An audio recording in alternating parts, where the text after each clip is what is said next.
对了对了，那古拉吉放慢一点就好了。哎，油门不要加太多。一架飞机准备降落兰屿机场，乡亲引颈期盼，站在一旁加油打气。这次可以了，加油加油！然后窗户要，耶稣保佑你！窗户要打开了。只见机翼摇摇晃晃，努力往下降落，轮胎都已经触地，乡亲们此时信心十足。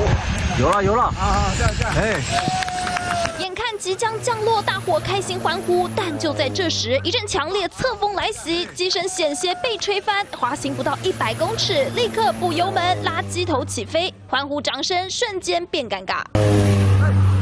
不是说好要下来吗？哎呀呀！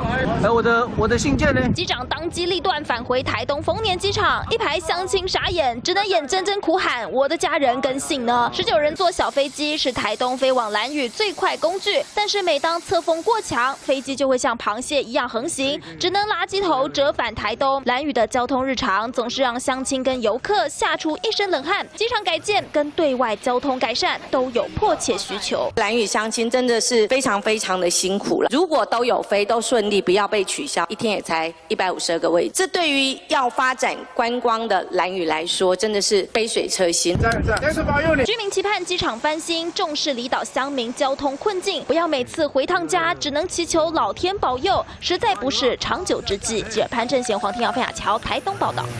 我是方燕迪，主播工作让我学习倾听所有人的意见，也要保留自己的判断。也许我们无法踏遍所有土地，但能从新闻里看尽每一道风景。我是方燕迪，请您锁定中视 YouTube 频道，记得要按赞、订阅、分享，开启小铃铛哦。